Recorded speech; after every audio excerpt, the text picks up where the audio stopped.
and had managed to get the hostages back. It was an Albanian gang involved in the kidnapping. And I was enthralled, and we just got chatting, and he said, well, actually, the team that are responsible for managing that, our response to that, are looking for some people. Would you be interested? I was like, show me where to go and what to sign. And I'll, a couple of months later, was partnered up with a far more experienced negotiator colleague. And I find myself at 2:00 in the morning on the other side of London in a small apartment with a family whose son had been taken by a gang, funnily enough.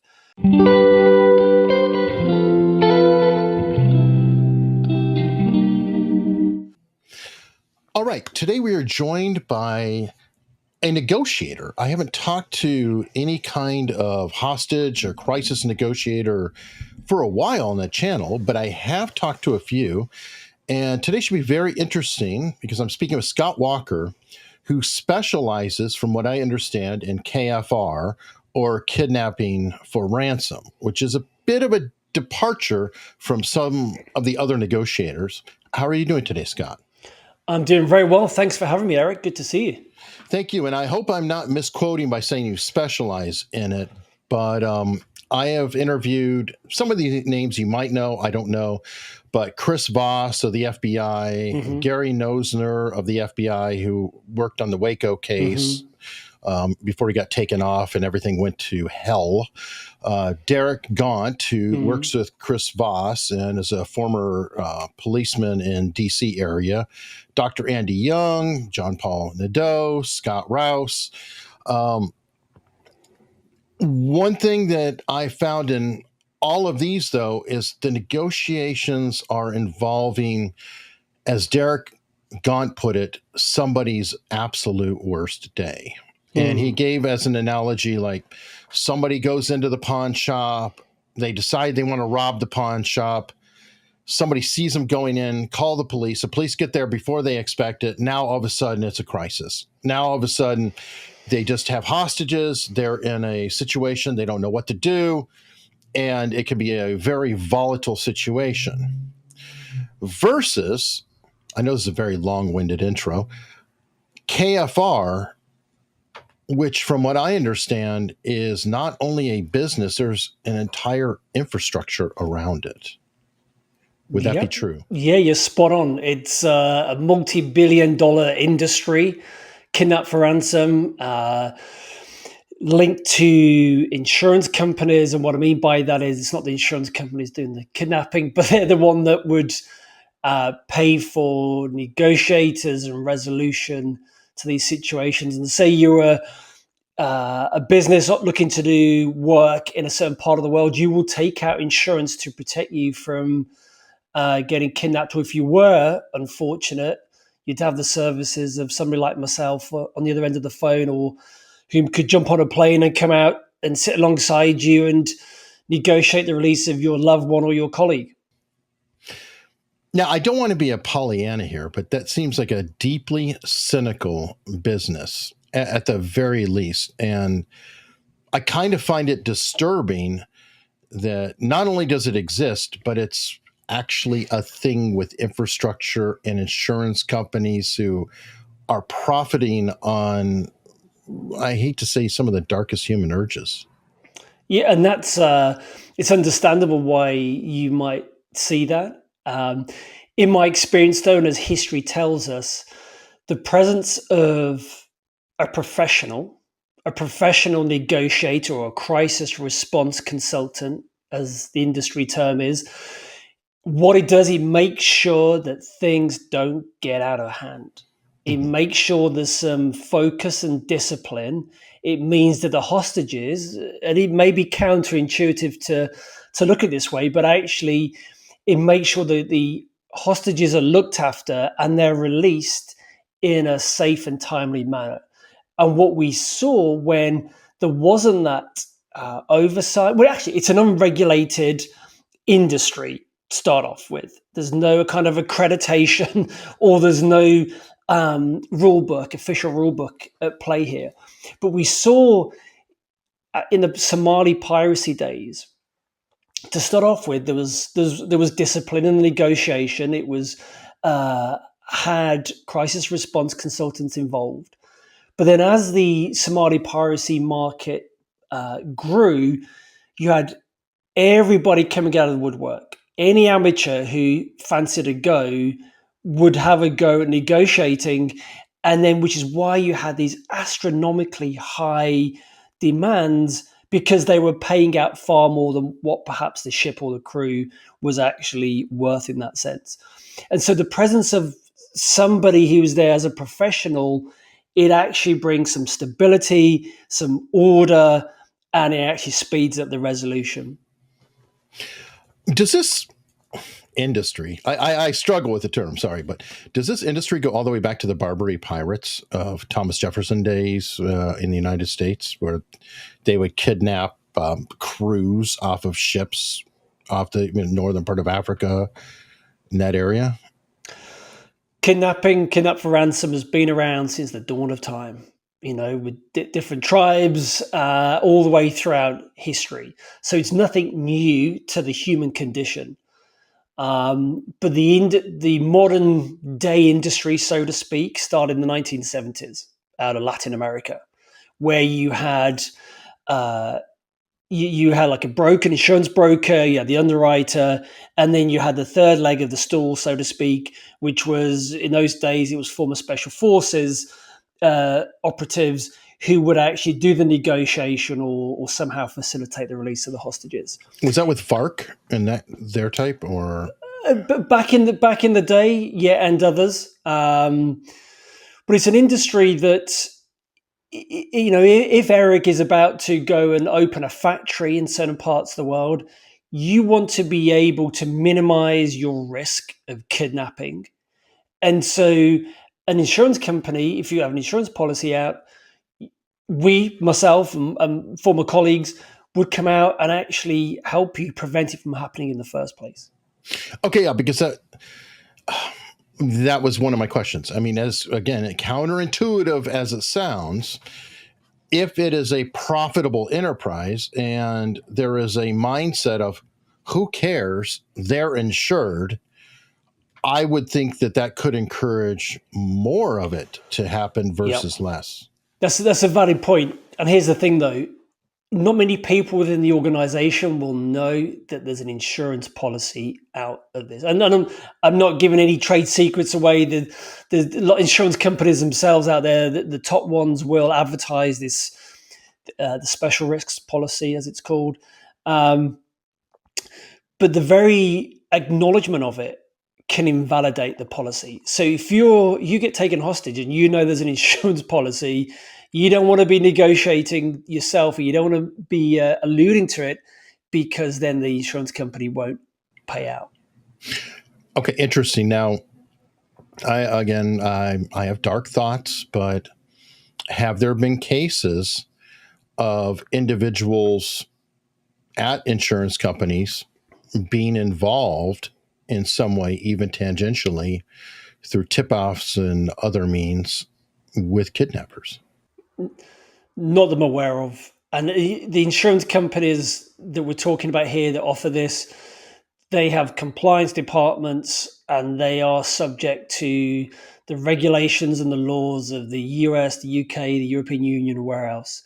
And so they would do lengthy prison time if ever they were caught. And so I find it hard. I'm not saying it probably never hasn't happened, but I'd find it hard to believe anybody involved on our side of the fence, so to speak, was colluding with the kidnappers in this.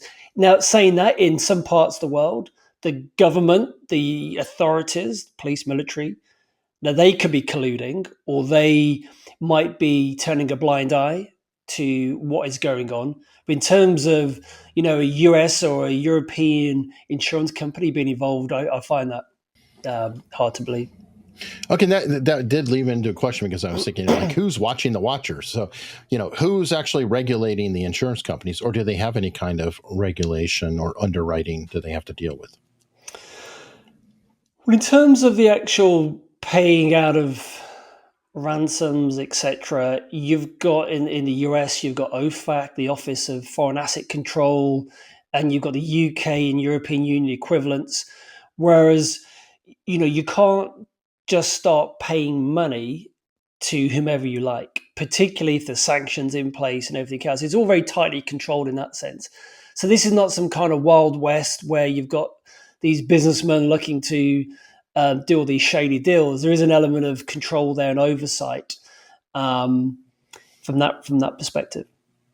Okay, and now the other counterintuitive point you mentioned before, which would be the ultimate irony, is would it be true that often people who are kidnapped by a, quote, professional or someone who has a pattern of doing it for money over time are actually safer than those who are kidnapped by politically motivated groups such as ISIS, things like that, or I hate to say families who could be held hostage by a belligerent member of the household? Every time I would take a professional, organized criminal kidnapping gang every day of the week. Because at the end of the day, they'll see this as a business opportunity. They're businessmen who just want to get a good deal. And so they will look after the hostages well, because they'll know they won't get any kind of payout if they harm the hostages, versus the amateurs who think they know what they're doing, but they're very volatile, very erratic, and I would be quite fearful a bit and worrying about the safety of the hostages, dealing with them.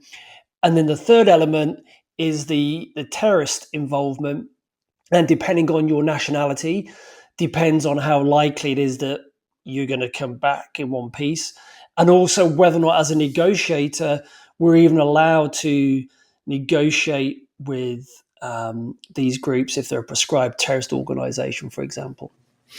Okay. Yeah, it just kind of made sense in a way that if this is a, quote, professional and they're depending on that for income, they hold a hostage as something of value versus others who could be emotive or have other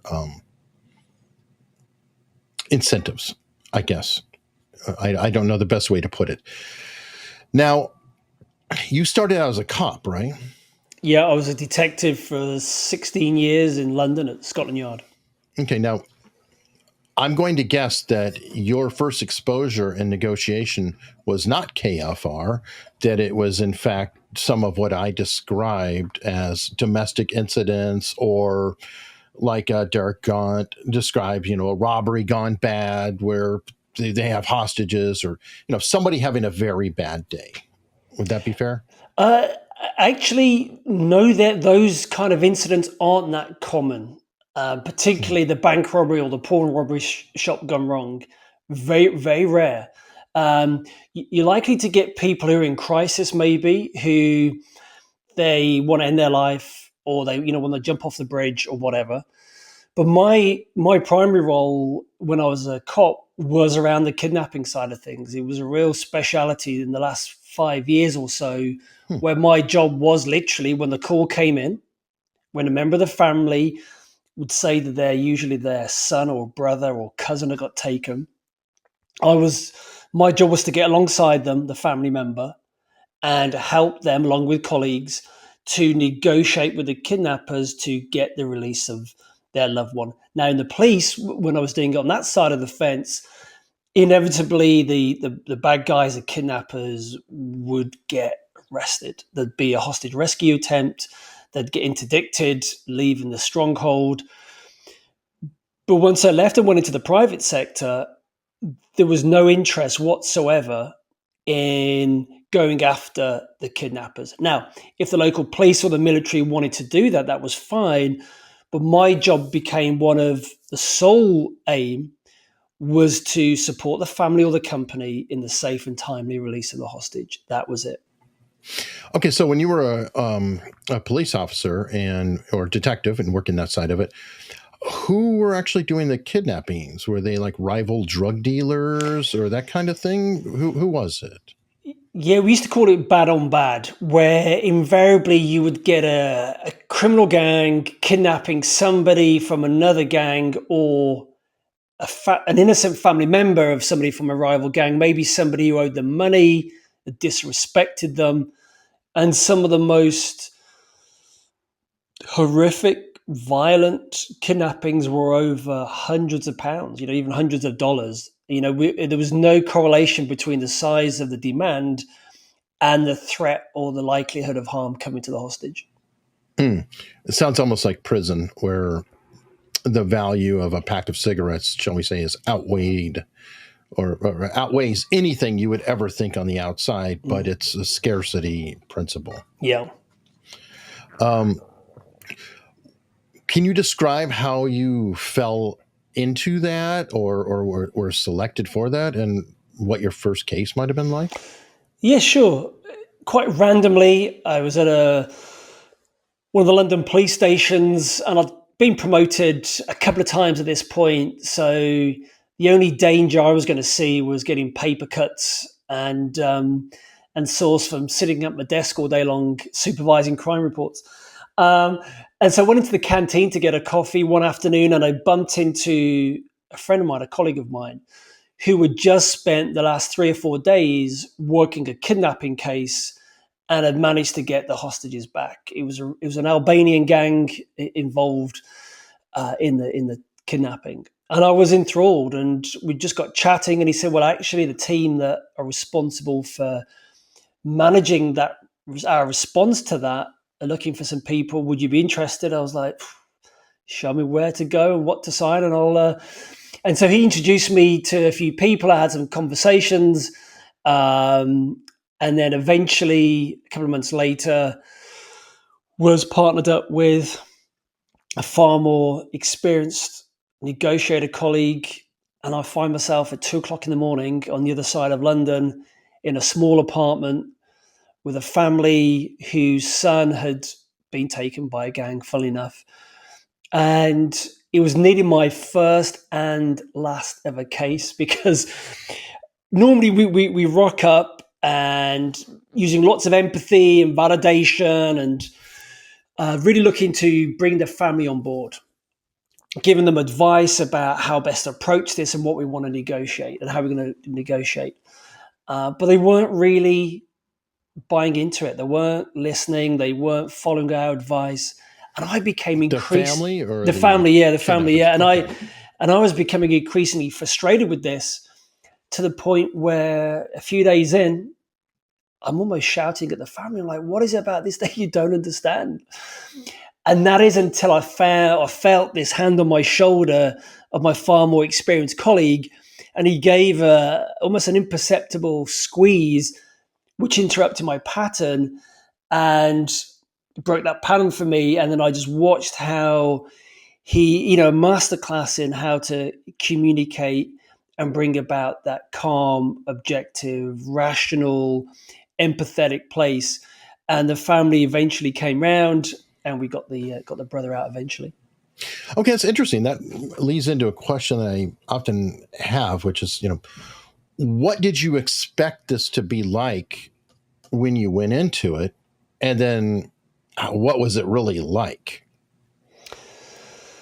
I don't think I had any expectations about what it was like. I'd got used to that point from previous roles in the police, counter-terrorism and surveillance, and of all these kind of roles where you expected to improvise, adapt, and overcome and deal with whatever shows up. But I'd spent over 10, 11 years as a cop at this point, and so I just went into it with my eyes open.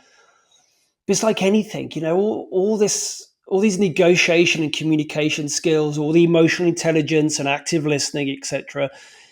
It's like a muscle. You have to work at it constantly. You don't just go to the gym once and expect to have the body of an Olympic athlete. You have to work at it. And this was no different. And this was in the early days of me really being able to apply those tools and techniques. And so now I say to people, practice these every day on the low-hanging fruit, so to speak, as the cliche is. Practice on those conversations that don't have a huge risk attached to them.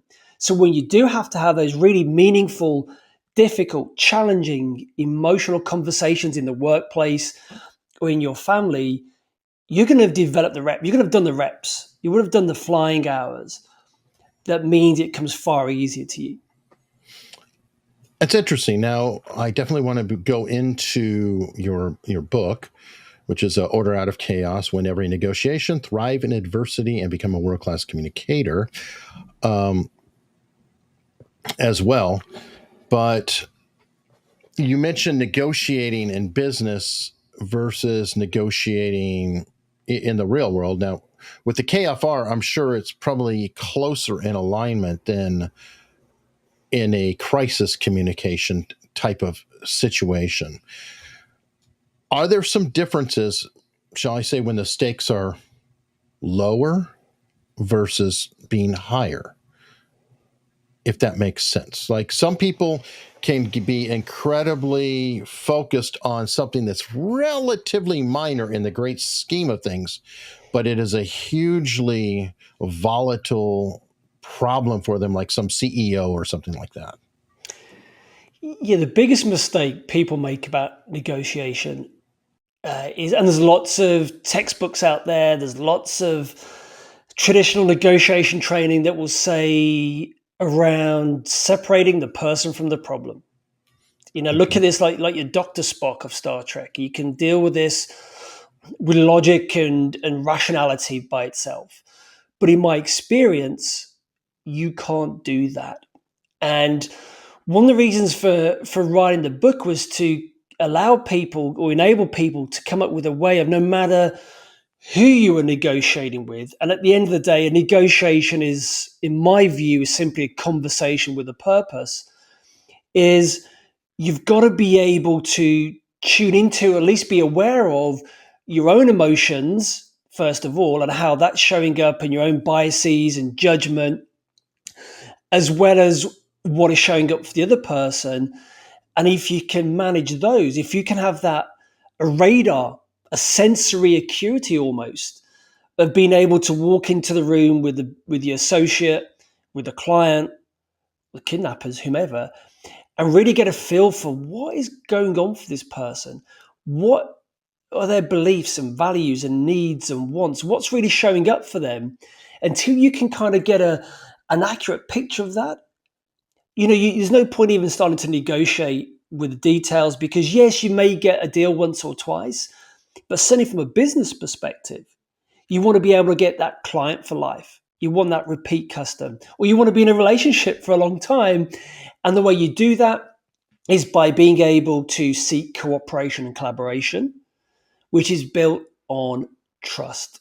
And you get that trust through empathy and other techniques, which, no doubt you've covered previously when you've spoken to other negotiators as well. And the thing with the trust, the final thing I'll say on that, it is the number one success factor for all forms of negotiation and communication, and particularly in KFR.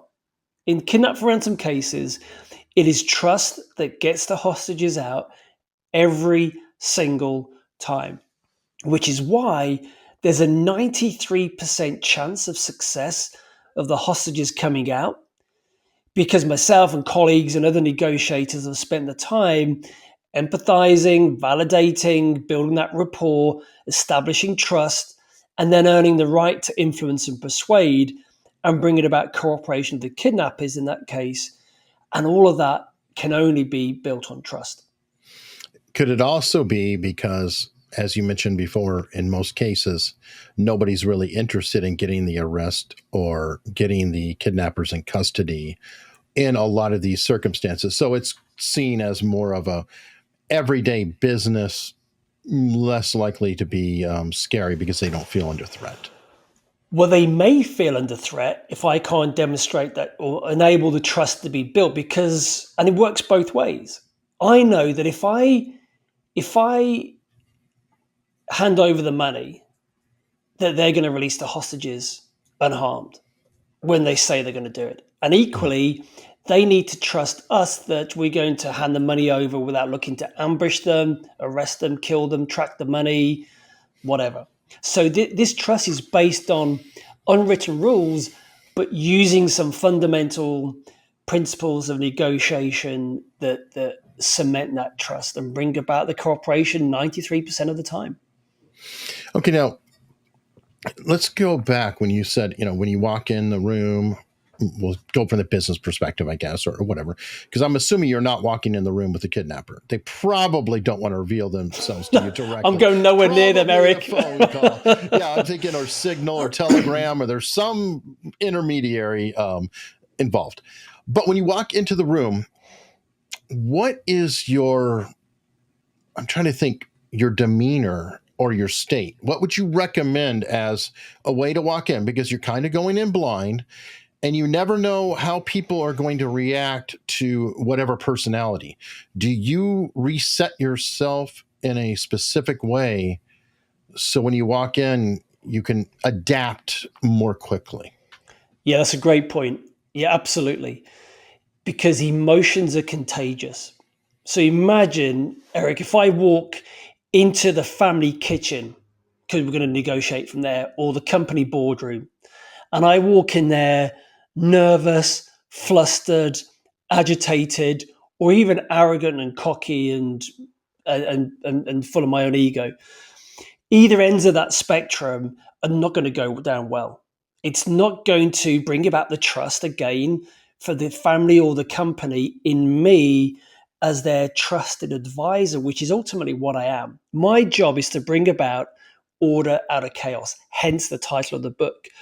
And that was my primary role, really, was to bring a level of calm, control what we could control, and operate from a place of equanimity, ideally, where we can get clearer thinking and decision making. And that helps with the negotiation. But for myself, just before I walked in the room, or we jumped on the phone, or I sat down with a family, I would just take a moment.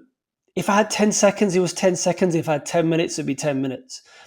It would just be to reset myself by maybe a couple of breaths, some box breathing, in, hold, out, and then hold again, 4 seconds each, maybe, or whatever works for you. So it's just resetting my nervous system, bringing a load of focused awareness to what is showing up for me, not allowing my head to go off on some disempowering story. Is just to stay grounded, calm, allowing the thoughts to come and go, and then walk into the room or sit down at the table and then take control from there. Okay, so now you enter the room. What is the first thing you would say, including the greeting? Well, at some point, we probably would have spoken on the telephone. It's about introducing myself. And that is not necessarily the time to go in, hi, my name's Scott, and I've done 300 cases. I've done this, I've done that. They're not interested. The very fact that I'm at the table with them, there's 50% of the way there. Otherwise, somehow I wouldn't have got to a seat at the table. It's about exuding the certainty and the confidence of, okay, in my experience, this is what is likely to happen. So in the next between 24, 72 hours, we are likely to get a phone call from the kidnappers. They are likely to say, we have Eric. He's safe and well. If I hear you can speak to him, or we'll send you a photo, and we want $1 million. You need to pay, otherwise you won't see him again. And after that first call, they're likely to use one or more of the following threats. Silence, threat of execution, of harm, whatever. And so by mapping out how it is likely to go, you start to slowly demonstrate your credibility, because credibility and capability are important here. But it's my job is not to make the decisions. I'm there to convey concisely and confidently a series of options depending on the circumstances and the context. These are the options, pros and cons, and based on this is my recommendation, CEO or head of the family, as to what we need to do now. Okay, and I may have misasked the question by saying when you walked in the room, you mentioned that there probably was an earlier phone call or some sort of earlier communication.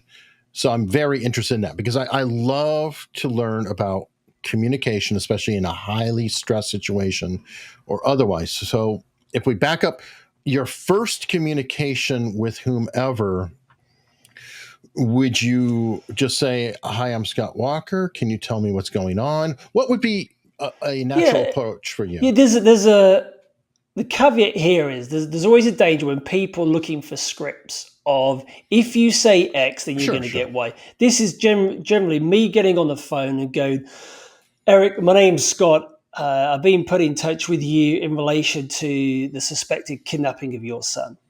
Mhm. Okay, I'm here to help you. Would you mind telling me what you know so far? Okay, perfect. Yeah, and Yeah, I'm not looking for a script. yeah. I'm just looking for a general overall attitude. Like it's a, this is what's going to happen. Da da da da da. Or can you tell me what happened? Is it inquisitive or is it explanatory? Yeah, well, Or it would be explanatory eventually, but in the early stages, I always describe it as you want to be more Sherlock Holmes than Gordon Gekko. And so again, what I may have heard third hand about what's happened actually may not be the case, or there may be some developments. So say you're the or the business point of contact, Eric. I would just be looking for you to tell me more, tell me what's happened. Um, okay, and what I propose doing based on what you've told me is I'm going to jump on the next plane out of Heathrow and I'll be with you in about 8 hours. In the meantime, these are my details, and here's some advice I'm going to suggest. If the kidnappers get hold of you between now and then, these are some recommendations you may want to mm. consider. Okay. Now, one of the subjects I believe you cover is something called red center. And I'm wondering if you can break down what is red center and how does this apply? A red center is two things really. The red center initially that I came across, it was the physical location. So the family kitchen, the boardroom, the hotel suite, where the phone calls are being received from the kidnappers and the demands are being made, usually to a family member, and that's where it all takes place. And initially, it's a place full of chaos and high emotion and uncertainty. And our job as negotiators, as response consultants, was to bring that sense of calm to it. And no matter what was happening, we would establish an environment with which we're going to find a solution to this. No matter what happens, we're not going to walk away. We need to find a way through this. And over the years, in many, many cases, I realized it was actually a metaphor for how each and every one of us can approach negotiations as well as adversity and general life challenges that get thrown our way. That no matter what happens, no matter the important business presentation, that tough negotiation, the mergers and acquisition, or even your teenage kids, is that we've all got this red center within us. Almost, I think the Stoics describe it as an inner citadel, where this inner resource, this inner ability to actually, if you can take a moment, you can compose yourself, you'll have all the inner resources and the skills and the mindset to actually find a way through it, as opposed to allowing yourself to be overwhelmed by the tsunami of stress and anxiety, etc. So that's where that came from. Okay, so on that note, and I think the Stoic is interesting as part of that. Am I correct to interpret that just because you're a professional, you've been doing this for a long time, that does not mean that you don't have natural reactions or emotions within you when you're interacting with people? And I'm guessing you're saying you take a pause and kind of try to compartmentalize it a little bit, or just not react. Don't react immediately. Find a way to organize your thoughts and your Yeah. feelings towards a situation. Ideally, I want to be able to respond rather than react in a knee jerk fashion. And so it is literally a buying time. It could be a split second, but from that trigger, it could be you go on social media and you get triggered by some polarizing view. You could have an ego driven boss. It could be the kidnappers or a family member. I said it could be your kids. Somebody who triggers off that frustration, anger, resentment, jealousy, whatever it is inside of you, you've kind of got to give yourself, a couple of minutes, 90 seconds to allow that the cortisol to work its way through, rather than saying or doing something you later regret. But any way you can buy a little time to just compose yourself, interrupt the pattern, go outside, bit of fresh air, whatever it is, then you're going to put yourself in a far more balanced position from which to re-engage.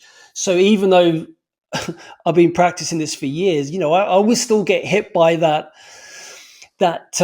trigger, that frustration at times, but I've just learnt through muscle memory now and the neuroplasticity of, right,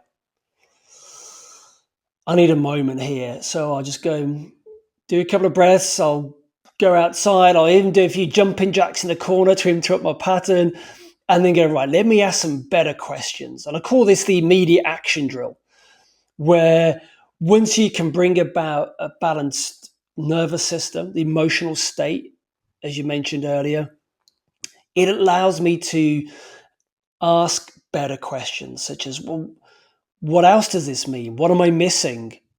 What's the opportunity here? What's another way of looking at this? What do I need to do to improve from this situation, or whatever it is? But you can't ask those really powerful questions when you're in a lousy, disempowering state. Do you work on these questions? And I mean it in a way, because like you were saying, the reaction can be weird.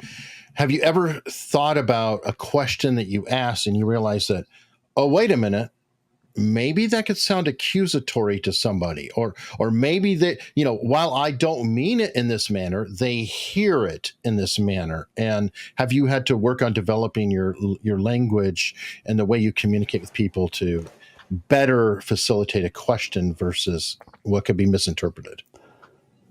Yeah, I think it goes back to that sensory acuity piece I mentioned a while back. If I can sense that I've said something and it hasn't landed quite as I wanted it to, someone may have taken offense, even though that was the last thing on my mind to happen, I can then, rather than just pretend it hasn't happened, I could ask a follow-up question, or I could say, Eric, I'm sensing I may have offended you with my last comment there.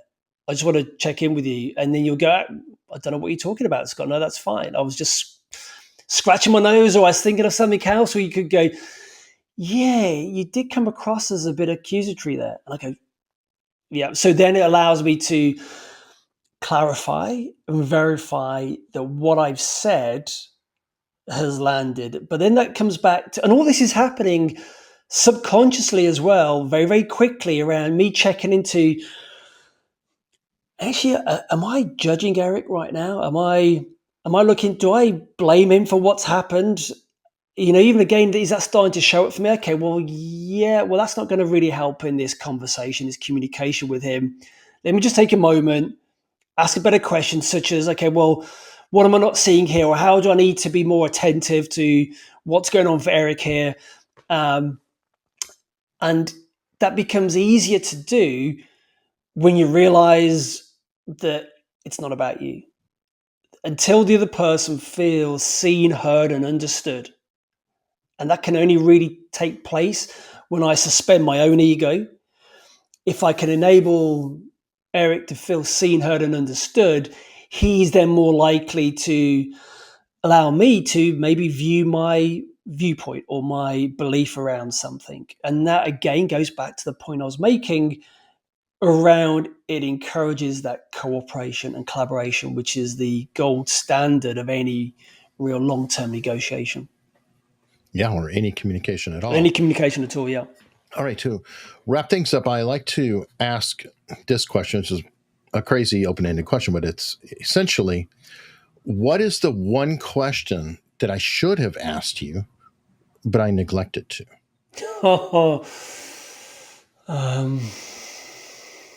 Or it can be, what is one question you've been waiting, you've done a bunch of interviews, and nobody's asked this? And you assume it is such an obvious point. Why haven't they asked you? Okay, I think a question might be, how can somebody best prepare for a difficult conversation or negotiation? And my answer to that would be, and it's something I learned many years ago when I was in the police with the negotiation side of things there, and it works in business, it works in personal life as well as with kidnappers, is something called the bunch of fives. And this is, as part of your preparation, think about the top 5 challenges, questions, issues, threats, demands, problems that the other side might levy against you or throw into the mix. And if you can work out what they are likely to be ahead of time, it means you can mitigate them against them, maybe try and avoid them from happening. Or if they do, you've already given some time and some thought and some energy into how you might best respond. And if it's appropriate, you may actually want to introduce some of those to get them out the way before you get onto the communication, the negotiation, the conversation proper. So it just allows you to prevent that lingering bad smell, the elephant in the corner, which is going to get in the way of a really decent deal, whatever that looks like in whatever context. I like that. I like that. Well, Scott, thank you so much. Your book, again, Order Out of Chaos, Win Every Negotiation, Thrive in Adversity, and Become a World-Class Communicator. And I'll have a link in the description for anybody who wants to check it out. I'm super happy to see that you have it on Audible. And this is important because you're going on podcasts, you're going on YouTube channels. Me and most of my audience only listen to books. We're not able to find the time to actually read or, physically go through a book in that manner. So I appreciate you taking the time to make sure it's accessible to a wider population.